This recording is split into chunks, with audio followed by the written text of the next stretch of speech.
The most common factor I'm hearing about Frozen 2 is that people who like the original more than I didn't like the sequel as much, yet the people who like the original the same as me like the sequel a little more. How often you're gonna hear that on a newbie review. But anyways, this is Frozen 2.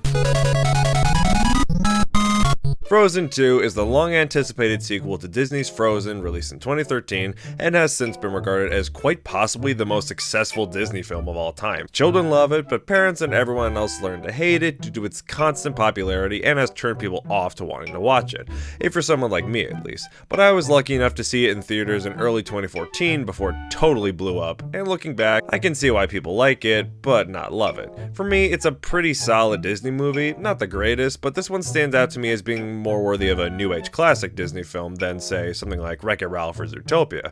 Not saying it's better or worse than those two, but its reputation makes a statement of its own. But safe to say, the movie itself is fine. The music is really nice and pleasant to listen to. The visuals and animation of the snow are good. Characters were memorable, aside from Elsa, who herself wasn't a great character to me. But yeah, I thought it was alright. But with this new sequel out, where to go from here but up?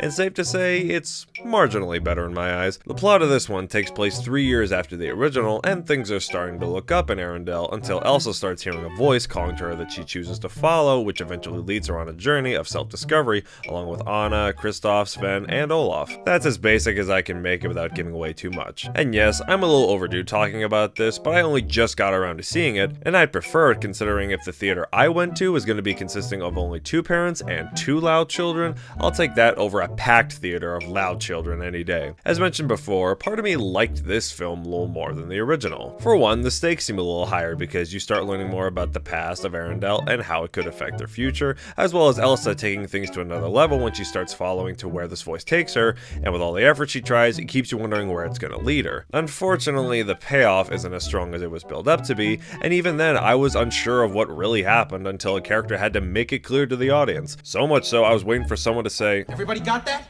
Plus, I do really like how they delve deeper into the truth of Elsa's powers and where they come from and what it means for this world. Even some sequences turn really dark the deeper they go down the rabbit hole. Come to think of it, the sequel is surprisingly more mature than the original. Talks of battles, a lot of more drama, and the stakes of this one are so much higher that it makes the original look so childish and frilly. Like it doesn't even feel like it has to succumb to the fact that it's a movie for kids, until sometimes it does with the inclusion of Olaf here. To anyone who didn't like Olaf in the first movie and thought he served no purpose, in this one he serves absolutely no purpose whatsoever. All he is now is jokes and usually some of the worst the movie has to offer. And those trolls from the first movie are back and they serve almost less of a purpose than he does. So many sidekicks, so little I care.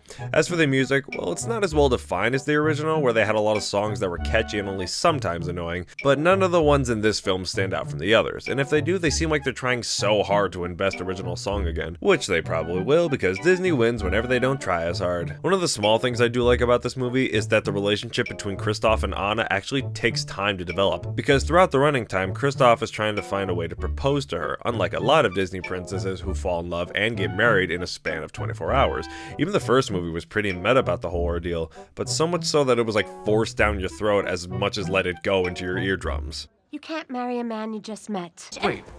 You got engaged to someone you just met that day? You mean to tell me you got engaged to someone you just met that day? Everybody got that?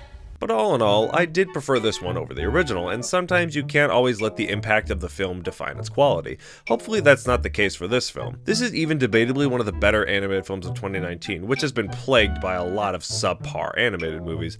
So if it's still in theaters by the time this is out, and if you're questioning to see it, check it out and see for yourself.